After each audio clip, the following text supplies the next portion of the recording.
As a creative person who's looking to earn income from their creativity, you need to think a little more like a business person. But you don't have to have a degree in business in order to be successful. I'm going to teach you a couple of really great hacks that are going to really accelerate your thinking as a as a creative person who's looking to earn an income from your creation. And two books that inspired me over the years were Rich Dad Poor Dad and the companion book Cash Flow Quadrant.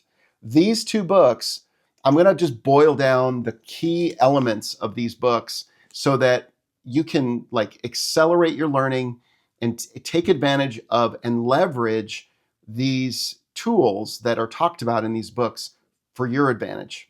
The first one I want to talk to you about is what is talked about, a primary aspect of what is talked about in Rich Dad Poor Dad. It's a great book. It's a great read. It's kind of told in a story form, but there's a lot of education in it as well. I love how Robert Kiyosaki explains how the rich think, how a wealthy person thinks, what their financial statement looks like. And it's very different than the traditional mindset of maybe a poor person or a middle class income person. The way the wealthy think is they think in terms of assets. They think about earning an income from assets rather than earning an income from a job or a salary or something else that will produce income for you, but you have to work for. You have to trade your time for your money.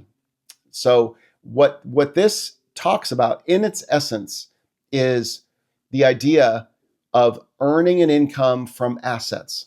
As a creative person, what are your assets? Well, it's what you are creating. It's your book. It's your music. It's your podcast. It's your live event. It's your content. It's your courses. It's your cohort. There are a lot of assets that you can utilize as a creative person.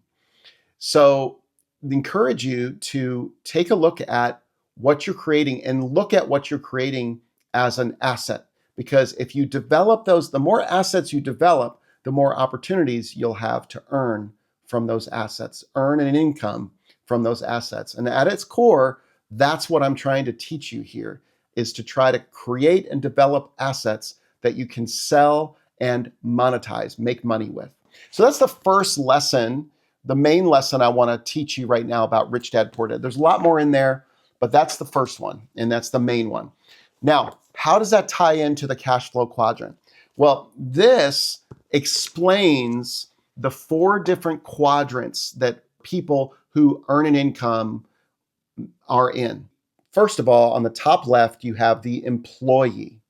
So the employee is someone who earns an income, who has a salary, or is being paid by a company on a weekly, a monthly, or annual basis. This is your salary. This is your income. You're trading your time for money.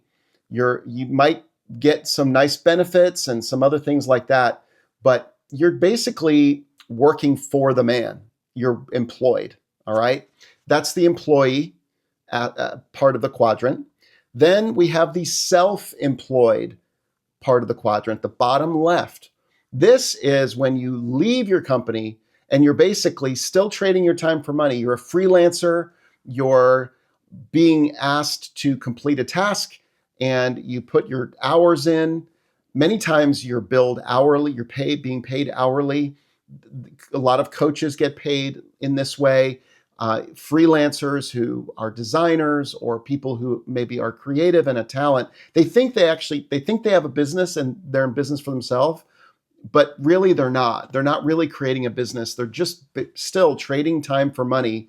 They're just working for a different person. They might have some tax advantages. So being a self-employed person, in my mind, is already a step forward from getting out of the rat race of the employed person, but you're still basically trading time for money. So I wouldn't stay there very long. Where I encourage you to live and move to is in the B and the I quadrants on the right side. That is the business owner and the investor. The business owner is someone who owns a system. You've created a system that runs with or without you. That's really, really important. It's something that could be passive, that earns royalties. You make it once, you create a system around it, and then you earn from it over and over and over and over again. That's a true business. It's something that you own, something that you can work on and not work in. You're not trading your time for money. You're working really hard to develop that system and perfect that system. And you might have to dip back in and keep making sure the system is running correctly. But in essence, you are operating like a business owner at that point. You're not working as a manager. You're not running the business long term. You own it. So that's how a business owner thinks. And that's how I want you to be thinking with your creative projects and your creative ideas and things that these assets that you're creating, because those assets can be put to work for you. And that's what I love to help creatives and creators do, is help them take that asset that they own and maximize and monetize that so that they can have a little extra freedom, more choices, and really build something that is long lasting and legacy building that they could even sell one day. Okay, so that is the business owner mindset. The last quadrant on the bottom right is the investor. So where I'd like you to get eventually is to take some of the income that you're earning from those assets and invest a portion of that into stocks, bonds, real estate, other businesses, becoming an investor in something else that also pays you, by the way. See, that's where you can really begin. If you are living in the B and the I quadrants, you can really maximize and multiply your income. And that's what I'm trying to teach all of the creatives and creators that I work with, to help them understand the benefits and the real growth that can happen when you live in those business and investor quadrants that Rich Dad is talking about in the cash flow quadrant.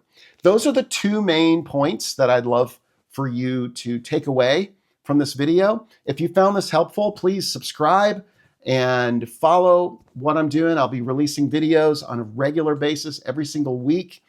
And I'm here for you, creator. All right. So be in touch with me. Comment below what you gained from this. If you had an aha moment, I'd love to connect with you in the comments. I try to answer every single person that comments, and let's have a conversation and interact. And feel free to reach out to me if you'd like to talk further, and we can have a one-on-one. All right, take care.